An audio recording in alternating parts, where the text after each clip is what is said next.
अगर paper leak हुआ है, ठीक है, लीक हुआ, उस पर मुख्यमंत्री ने संज्ञान लिया और कार्रवाई किस प्रकार।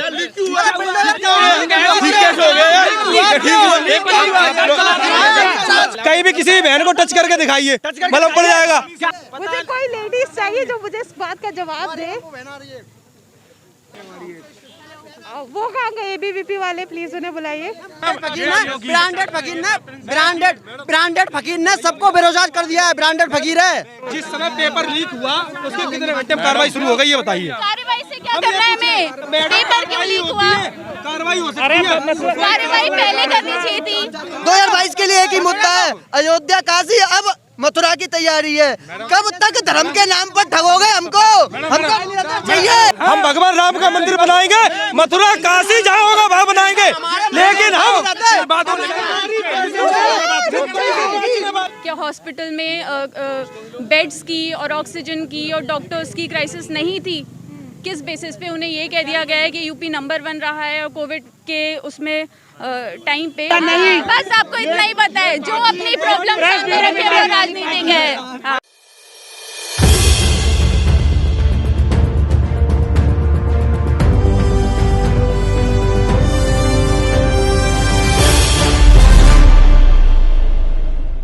नमस्कार, आदाब, मैं हूं आपके साथ निखत अली और इस वक्त मैं आगरा में मौजूद हूं और आगरा यूनिवर्सिटी में खड़ी हूं, जिसका नाम अब डॉक्टर भीमराव अंबेडकर यूनिवर्सिटी हो चुका है, जैसा कि आप लोग सभी जानते हैं। तो इस वक्त मेरे साथ कुछ युवा मौजूद है और युवा के साथ मैं कहूँगी कि सभी छात्र नेता जो है वो मेरे साथ मौजूद है। सपा का स्टूडेंट विंग जो है वो मेरे साथ मौजूद है। बीजेपी को रिप्रेजेंट करने के लिए एबीवीपी जो है उनका स्टूडेंट विंग जो है वो यहाँ पर मौजूद है। साथ ही कांग्रेस का स्टूडेंट विंग जो है वो भी यहाँ पर मौजूद है, यानी एनएसवाई की बात कर रही हूँ। तो ये तीनों स्टूडेंट विंग जो है वो यहाँ पर मौजूद है। तमाम युवा भी कह सकते हैं और यहीं पढ़ाई लिखाई जो है वो भी कर रहे हैं। तो इन लोगों से बात करते हैं और इनके लिए मुद्दे क्या है और किस तरीके से ये देख रहे हैं वो बात करते हैं। क्योंकि बीजेपी जो है रूलिंग पार्टी है, अभी मौजूदा सरकार है और आप उसी पार्टी को रिप्रेजेंट करते हैं बतौर स्टूडेंट विंग। आपसे सवाल करूँगी, बेरोजगारी एक बड़ा मुद्दा सुनाई दे रहा है और है भी, आप इसको कैसे देखते हैं? क्योंकि बीजेपी तो हालांकि दावा कर रही है कि 4.5 लाख सरकारी नौकरियां उन्होंने दी है।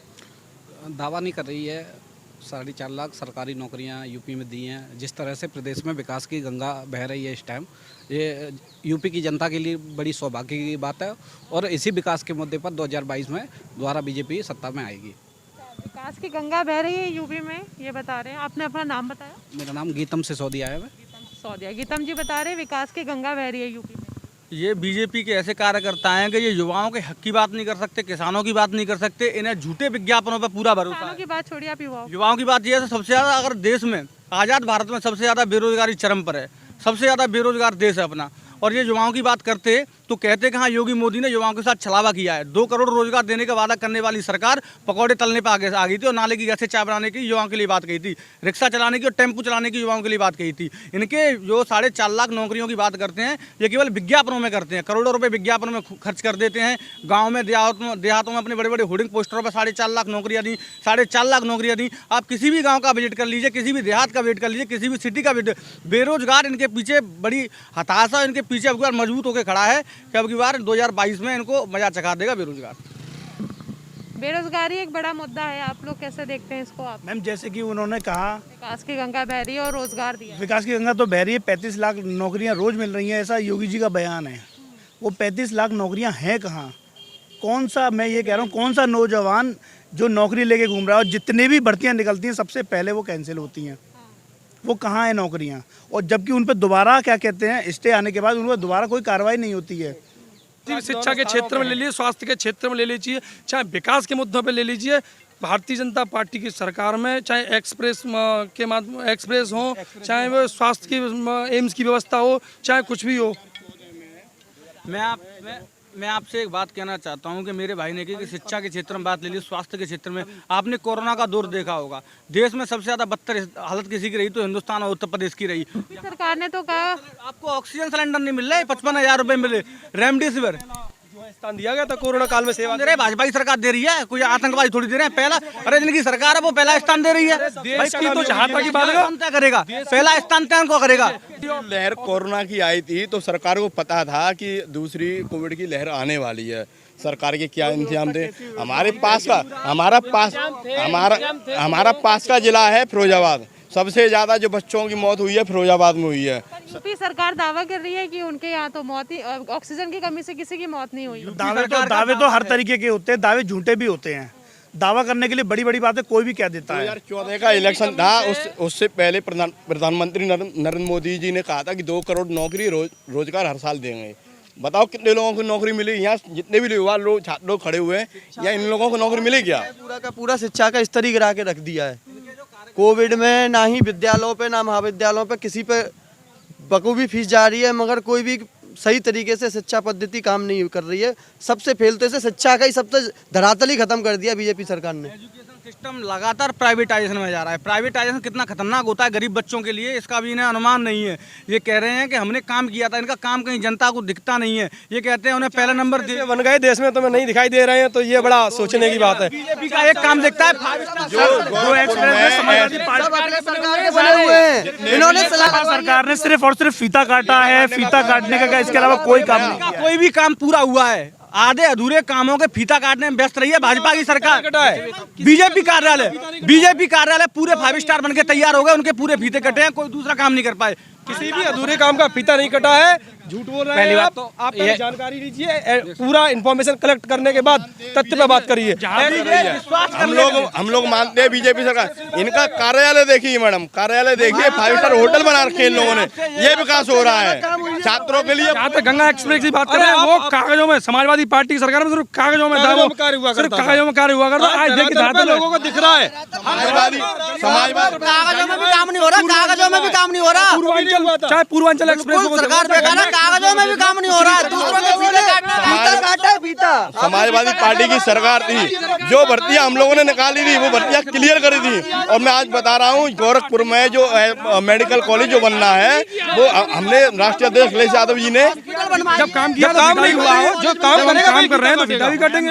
भाजपा के लोगों को सिर्फ और सिर्फ दूसरों की बात दबाना आता है। अपनी बात इतनी चिल्ला के कहते हैं ताकि सामने वाले की आवाज दब जाए। दबाव बनाने का काम किया है। गुंडा ही सरकार है, सबसे ज्यादा गुंडा का जो सच बोलता है वो दबा लाने की जरूरत नहीं होती। चिल्लाने की कोई बात ही नहीं, चिल्ला के नहीं है। लेकिन हम अपनी बात को दूसरों में रखेंगे तो सही बोलेगा, उसे डिपेंड करेगा। हमारे देश का गृह मंत्री, अरे सुन लो भाई साहब जी, कुछ पूछ रहे हैं, जवाब। देश का गृह मंत्री ये बात कह रहा है कि प्रधानमंत्री ने खड़े खड़े बड़े होकर बड़े बड़े मंचों से जुमलेबाजी की थी। उन्होंने ऑन मीडिया रिकॉर्ड बोला है कि 2 करोड़ रोजगार और 15 लाख की बात जुमला थी, और कोई 15 लाख किसी के खाते में नहीं जाते। बताओ कहा कि नहीं कहा? 15 लाख का बयान, हमें एक काम करिए, एक बार दोबारा ढंग से, शिक्षित हैं आप, उसको दमदारी से सुनिए कि भाई उसका कंक्लूजन क्या है। ये नहीं कहा था हम कभी, सुना है कभी नहीं, काम दे देंगे। जो मुद्दे की बात है, जो और राहुल गांधी के वो वीडियो कट पेस्ट करके डालते जाओ तुम आ रहे, तो मुझे लगता है उसे 10 बार सुनना चाहिए।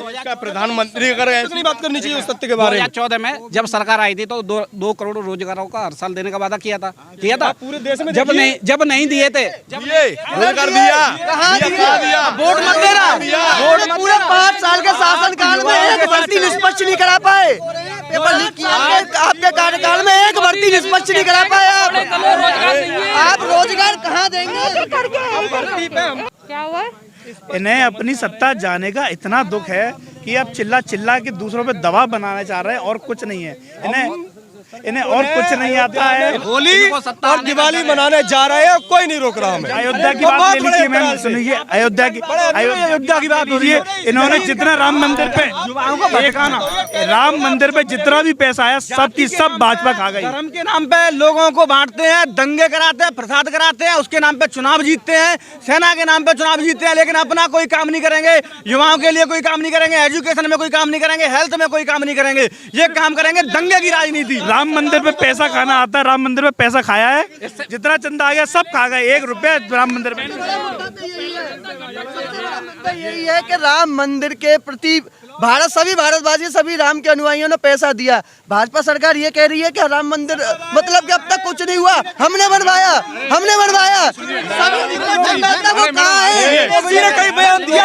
हो तो वो हमें दिखाएं। आप लोगों को लाखों में राम मंदिर पे के लोगों से हम ये पूछना चाहते हैं, राम मंदिर कब तक बन जाएगा, महंगाई कब तक खत्म हो जाएगी? टमाटर आप घर में एक साथ नहीं रख सकते, 144 लगा दिए ना टमाटर और प्याज पे। ये स्थिति है, पेट्रोल 150 पार जा रहा है, डीजल 100 पार जा रहा है, और क्या पेट्रोल में किस पे 144 लागू होती है? मुझे इस बात 144 लगा दी। कोई भी गरीब व्यक्ति घर में 4 टमाटर एक साथ नहीं रख सकता है। जो जिस चीज का पात्र है उसको नौकरी मिल रही है। अब राज्यों में क्या हालत है डीजल अब यहाँ से पता करिए। एक मिनट, सरकार बदल दो, हम कम कर देंगे। उसका कच्चा पहनता नहीं, अगर उसको मिल रही नौकरी, जिसको नहीं मिल रही है। छात्रों को नौकरी चाहिए, रोजगार चाहिए। 2022 में जनता इसका जवाब देगी। राष्ट्रीय अध्यक्ष जी अखिलेश यादव जी 2022 में मुख्यमंत्री बनने का काम करें। परीक्षा हो जाती तो नौकरी देनी पड़ती इनको, परीक्षा हो जाती नौकरी देनी पड़ती इनको, क्योंकि मंशा यही थी कि परीक्षा लीक कराने। अच्छा देखिए अभी सबको नौकरी मिल रही है, भाई की एजुकेशन पूछिए, नौकरी मिली ना? देखिए भाई राजनीति करते हैं। भाई का इंटेंसिव नौकरी का मैं चाहता नहीं हूँ, मेरे ऊपर डिपेंड करता है मैं क्या करना चाहता हूँ। मेरा फ्यूचर मेरे ऊपर डिपेंड करता है। मैं चाहता नहीं हूँ नौकरी करना, मैं पॉलिटिक्स करना चाहता हूँ, मैं नहीं चाहता नौकरी करना। इसको लूटोगे, नौकरी मिली, हम लोग शायद नौकरी मिली हम लोग। सुनिए कितने टेस्ट दिए, कितने 15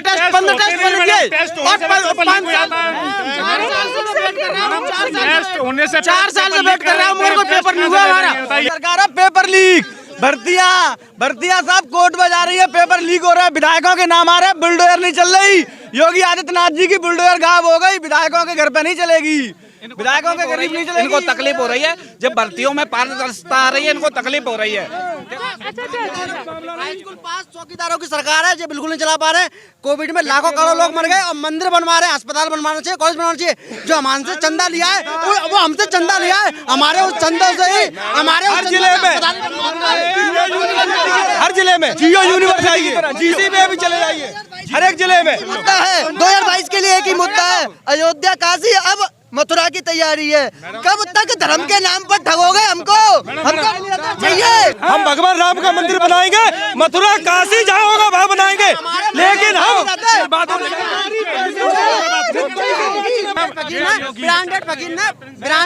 ब्रांडेड फकीर ने सबको बेरोजगार कर दिया है। ब्रांडेड फकीर है। काम पे बात करिए। बेरोजगारी बहुत बड़ा मुद्दा है जिस पर बात कर रहे हैं, काफी लोग आरोप लगा रहे हैं, और बेरोजगारी मुद्दा है, लोगों को जॉब जो है वो नहीं मिल रही है। रहेगा विकास भी प्रदेश में, बेरोजगारी और महंगाई नहीं दिख रही। इससे पहले सरकार में नौकरियां पकड़ पकड़ के दी जाती थी, अब सब बेरोजगार हो गए, छूट गए। और कांग्रेस सरकार, राजस्थान में तो कोई बचा ही नहीं है जिसके घर में सरकारी नौकरी नहीं है, सब सरकारी नौकरी। 50 किलोमीटर दूर है यहाँ से राजस्थान, 50 किलोमीटर दूर है, वहाँ गड्ढे नाली सड़क। और जहाँ तक युवा की बात करते हैं, वहाँ तो नौकरी डलिया में बड़ी नौकरियां मिली है। कितनी नौकरियां हैं? राजस्थान में रीट की परीक्षा सकुशल हुई कि नहीं हुई? वहाँ पे भी पेपर लीक हुआ था, मैं देने गया था, उस पर कोई कार्रवाई भी नहीं हुई। मैं तो यूपी में बैठा हूँ, यूपी टेट का तुम तो नहीं हो, मुझ पे तो यूपी का भी नहीं था, मुझ पे तो यूपी। तुम्हारा विधायक है। अगर पेपर लीक हुआ है, ठीक है, लीक हुआ, उस पर मुख्यमंत्री ने संज्ञान लिया और कार्रवाई किस प्रकार?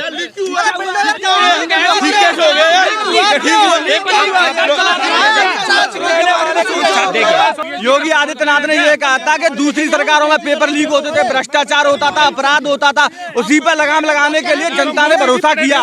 पेपर तब भी लीक हो रहे हैं, अपराध तब भी हो रहे हैं, महिलाओं पर अत्याचार लगातार बढ़ रहा है, छात्रों के प्रति ये काम कर नहीं पा रहे हैं, तो कर क्या रहे हैं? क्या चुनाव बूझने के लिए योगी आदित्यनाथ मुख्यमंत्री बने थे? कहीं भी किसी बहन को टच करके दिखाइए, मतलब पड़ जाएगा। मुझे कोई लेडीज चाहिए जो मुझे इस बात का जवाब दे। ये एक सवाल का जवाब चाहिए बस आपसे। आप रात को 12 बजे गहने लाद कर निकलेंगी घर से?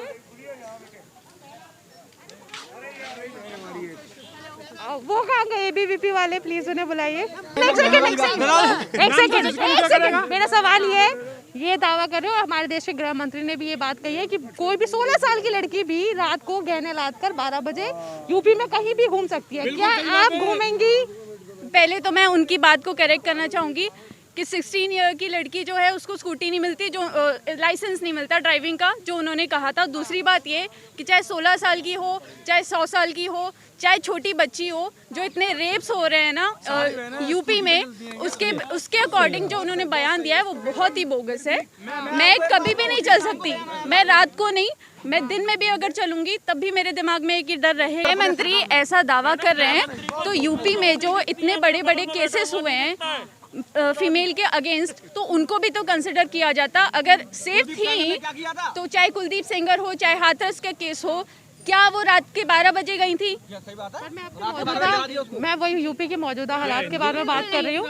नॉट आप क्या कभी भी ऐसा ट्राई करेंगी? बिल्कुल नहीं, बिल्कुल भी कर सकते ना। मैं सेफ फील करूंगी, ना मेरे पेरेंट्स सेफ फील करेंगे। इनफैक्ट कोई भी लड़की हिम्मत नहीं कर सकती है कि बाहर निकले, चाहे हम के बाद रात को जला दिया जाता है। अमित शाह जी के इस दावे को खारिज कर रही है? बिल्कुल पूरी तरह खारिज कर रही हूँ। अगर अमित शाह जी को ऐसा लगता है तो उन्हें रियलिटी आकर देखनी चाहिए, लोगों से, लेडीज से पहले बात करनी चाहिए इतनी बड़ी बात अपने भाषण में कहने से पहले। ठीक है, आपका मुद्दा क्या है यहाँ पर? मेरे मुद्दे तो कई सारे हैं। विमेन सेफ्टी तो सबसे बड़ा मुद्दा है, फिर उसके ऊपर एजुकेशन और अनएम्प्लॉयमेंट, कई सारे मुद्दे हैं।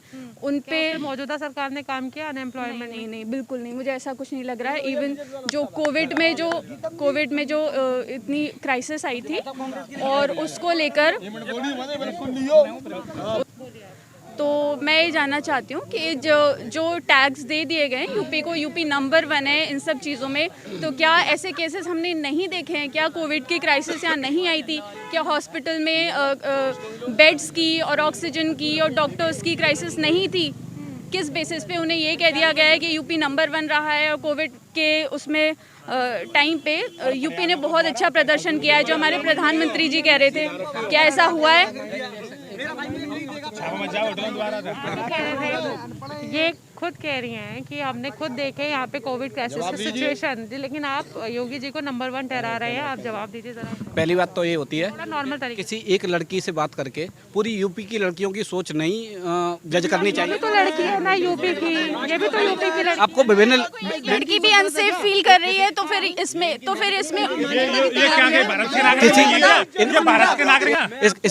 इसका प्रमाण ये तो नहीं हो सकता ये किसी राजनीतिक परिवार से हो सकती हैं, जो दूसरे दल का हो सकता है। Indian citizen. एक सेकंड, क्या आप किसी पार्टी से? बिल्कुल नहीं, मैं स्टूडेंट हूँ, मैं यूपी की सिटीजन हूँ। मैं यहाँ के लोगों से कांटेक्ट करती हूँ। स्टूडेंट विंग से? जी नहीं, मैं किसी स्टूडेंट विंग से नहीं हूँ। क्या इस भारतीय जनता पार्टी को छोड़ के जहाँ पिछली सरकारें थी आप सेफ थी? बिल्कुल। ये तो उसको हटा दिया हमने, इसीलिए तो हटा दिया उसको। जो इनके खिलाफ बोले वो भाजपा का नहीं है, वो किसी दूसरे संगठन का है, उस पर लालचंद। अब बहन से ही क्या आपने एक बात बोली कि ना पिछली गवर्नमेंट में जो होता था, जब पिछली गवर्नमेंट ने गलत किया तभी तो हमने नई गवर्नमेंट चूज की। Let me complete first. हाँ, तो हमने सुन तो लीजिए सुन लीजिए। सरकार में पहले आप लोग स्टूडेंट विंग से बहुत देर, एक सेकंड, एग्जैक्टली, आप लोग स्टूडेंट विंग से है, बहुत देर से बात कर रहे हैं। ये लोग दोनों नॉर्मल स्टूडेंट है, मुझे इन लोगों से बात करने दीजिए। आप बताइए, बतौर student without being any party, क्या देखते हैं और क्या देख रहे हैं? देखिए क्या। जी आप अपना नाम बताइए। हिमांशी, आप बताइए, ये लोग तो स्टूडेंट विंग से अपनी अपनी पार्टी को डिफेंड कर रहे हैं और ये एबीवीपी से अपनी पार्टी को डिफेंड कर रहे हैं, क्योंकि मौजूदा सरकार बीजेपी है। इन्होंने कई सारे दावे किए, कह रहे हैं कि बेरोजगारी जो है वो नहीं है, अगर आप में योग्यता है तो आपको नौकरी मिलेगी वरना नहीं मिलेगी, ऐसा इनका कहना है। तो ये मुझे बताइए, आप इन सब में कितना सच्चाई देख रही हैं? ठीक है, बहुत सारे योग्य स्टूडेंट, मैं नहीं बोलेगा प्लीज, बहुत सारे योग्य स्टूडेंट तैयारी करके जाते हैं, उम्मीद लगा के बैठते हैं कि वैकेंसीज आएंगी। अगर हम टीईटी की बात करें, सुपर टेट की बात करें, तो इन 5 सालों में कितनी बार भर्तियां आई हैं और कितनी बार प्रॉपर भर्तियां उसमें नियुक्ति हुई हैं, कितनी बार। अभी आप जो रिसेंट दे सकते हैं, जो टीईटी का पेपर लोग कितने टाइम के बाद तैयारी करके गए और बीच पेपर में से उनसे छीन लिया गया क्योंकि पेपर लीक हो गया था। अब आगे की कोई उम्मीद नहीं है। लोग जो टीईटी पास थे वो सुपर टेट का वेट कर रहे थे। जी नहीं, मैं आपकी नॉलेज करेक्ट कर रहा हूं। टाइम के बाद आचार संहिता लग जाएगी। बोलने दीजिए। कर रहा हूँ। हाँ, आप मुझे बताइए, आप मुझे बताइए। सुनिए हाँ, ठीक है। पेपर लीक हुआ, पेपर लीक हुआ कैसे? इनकी तैयारी में इतनी कमी रह कैसे गई? ठीक है। और जो लोग इस तैयारी में बैठे थे कि टीटी होगा फिर सुपर टेट आएगा, अब उनकी डेट और आगे बढ़ गई है, फिर आचार संहिता लग जाएगा। हाँ, तो आप मुझे बता सकते हैं कि एम्प्लॉयमेंट के लिए इन्होंने क्या किया है? कितने लोग संतुष्ट हैं एम्प्लॉयमेंट को लेकर? हाँ, कितने लोग संतुष्ट हैं इसको लेके कि हम जितने भी योग्य हैं सबके लिए वैकेंसीज हैं, सबको जॉब्स मिल रही हैं। टीचर भी कहीं प्राइवेटीकरण में ना चले जाएं, इसलिए पेपर लीक होता है। जितने भी टीचर हैं वो शिक्षक भी सब प्राइवेटीकरण में हो जाएं, 4-4, 5-5 हज़ार रुपए में पढ़ाएं, और ताकि किसी को गवर्नमेंट नौकरी ना मिल सके, इसलिए पर्ची लीक होते हैं। टीचर भी परेशान है। नहीं, हम 7 लाख दे के नौकरी नहीं देते हैं। पहली बात, मैं एक बात ये पेपर लीक पेपर लीक नहीं होगा, क्या गारंटी है उसमें? आप क्या लीजिए हमारी, जिस समय पेपर लीक हुआ उसके कितने घंटे में कार्रवाई शुरू हो गई ये बताइए। कार्रवाई से क्या करना है हमें? पेपर क्यों लीक हुआ? कार्रवाई हो सकती है। कार्रवाई पहले करनी चाहिए थी, कार्रवाई पहले करनी चाहिए थी। नहीं, कार्रवाई पहले से होनी चाहिए थी ना, तैयारी पहले से होनी चाहिए थी। रेलवे में मेरे फादर रेलवे में क्या होता है? हाँ, अब है ना, क्या है कहना, कोई वैकेंसी नहीं निकल रही है तो मेरे फादर को 12-12 घंटे 16-16 घंटे काम करना पड़ रहा है उसी सैलरी पे। ओवर टाइम नहीं मिल रहा है, ओवर टाइम पड़ी हुई है, पोस्ट वैकेंट पड़ी हुई है, नए अलॉटमेंट्स हो नहीं रहे, वैकेंसीज आ नहीं रहे, योग्य लोग डिग्री लेके घर पे बैठे हुए हैं, और ये लोग कह रहे हैं, और ऊपर से महंगाई इतनी बढ़ रही है, और ये लोग कह रहे हैं कि बहुत अच्छा है। तो आप मुझे बताइए, हम किस बात पे, किस सरकार को दोबारा से वोट क्यों दें हम आपको? और दूसरा बात, भैया ने जो बात बोली क्या है ना, 2014 से पहले क्राइम नहीं होता, मतलब होता था बहुत, अब क्राइम नहीं है। तो जब आप CBI की रिपोर्ट, क्राइम कंट्रोल ब्यूरो की रिपोर्ट आप अगर देखते हैं तो उसमें नजर आता है कि 2014 के कंपेरेटिवली अब क्राइम रेट ज्यादा है, और इनफैक्ट इसमें विमेन पे जो क्राइम हो रहा है वो और ज्यादा बढ़ चुका है। नहीं, बस आपको इतना ही पता है, जो अपनी प्रॉब्लम सामने रखे वो राजनीतिक है। अपराधी यूपी में ढेर किए जाएंगे, जो भाजपा समर्थित होगा उसको संरक्षण मिलेगा योगी बाबा के मठ में। ठीक है, thank you so much, thank you so much. नहीं यार, हम नॉर्मल स्टूडेंट हैं, PhD स्कॉलर्स हैं। Thank you so much. Thank you. एक सवाल हो, ये आखिरी एक जवाब दे दीजिए, ये लोग बहुत शोर कर रहे हैं। सरकार को चुनने का लगता है कि आज जन चाहिए। मैं आपको बताऊं, सभी चोर हैं, कोई छोटा चोर है कोई बड़ा चोर है, ठीक है। तो अभी फिलहाल में तो अभी एटलीस्ट इसको तो बिल्कुल नहीं, बीजेपी नहीं, मौजूदा सरकार को बिल्कुल भी नहीं, क्योंकि ये पूरी तरह से विमेन के अगेंस्ट है, कैसे दबाव बना रहे हैं, हिंदू मुस्लिम हार्मनी के अगेंस्ट है, कम्युनल हार्मनी बढ़ाते हैं, इनको तो बिल्कुल नहीं एटलीस्ट, क्योंकि हमारे जो मुद्दे हैं एम्प्लॉयमेंट और ये महंगाई वगैरह, इन पे बात नहीं करते, तो इसको तो एटलीस्ट बिल्कुल नहीं देंगे। बात करेगी उसको डेफिनेटली गोइंग टू चूज। मौजूदा सरकार बिल्कुल नहीं, आप बात तो करके देखिए, बात तो करके देखिए, आप इन्हीं से पूछ लीजिए, ABP वालों से। आपको बता रहे हैं, यहाँ पर तमाम विचारधारा के संगठन खड़े हुए हैं, समाजवादी पार्टी, NSY, अखिल भारतीय विद्यार्थी परिषद, और उसके अलावा आपने किसी भी नॉर्मल व्यक्ति से बात करी होगी तो वो सरकार के विरोध में बोला है। ये दोनों कोई NSY की नहीं है, ना ही समाजवादी पार्टी की। हम इसमें जुड़े नहीं है, हम लोग PhD स्कॉलर्स हैं, अपने काम से आए थे, पर देखा आपने तो फिलहाल में अच्छा है, देख के अच्छा लगा। कुछ मीडिया है जो अभी भी नॉर्मल लोगों से बात करती है, नॉर्मल लोगों के मुद्दे सुनती है, वरना मोस्टली जो मीडिया है वो सिर्फ अपने सरकार के, अपने जो आका है उनकी सुनती है। तो हमें भी अच्छा लगा, हमें अपने बात रखने का मौका मिला। Thank you Himanshi, thank you so much. बहस जो है इन लोगों में बेहद सुनाई दी। उम्मीद है इस शोर में आपको वो बात ज़रूर सुनाई दी होगी जिसको सुनना बहुत ज़रूरी है। और हालांकि बीजेपी के जो स्टूडेंट विंग है वो अब भी दावा कर रही है कि 2022 में वापस से मौजूदा सरकार आएगी, लेकिन बाकी के स्टूडेंट्स ये दावा कर रहे हैं कि कोई भी सरकार आए लेकिन बीजेपी सरकार नहीं आए, लेकिन आने वाला वक्त जो है वो नतीजे बता देगा। फिलहाल यहाँ आगरा यूनिवर्सिटी, जिसका खुद का एक सुनहरा इतिहास है, उस जगह से राजनीतिक सियासी मिजाज जो है मैंने आप तक पहुँचाया है। उम्मीद है आपको वीडियो पसंद आएगा। आगे के लिए आपसे गुजारिश है कि मेरे चैनल पर आपको सब्सक्राइब कीजिएगा, लाइक कीजिएगा, शेयर कीजिएगा। बहुत शुक्रिया।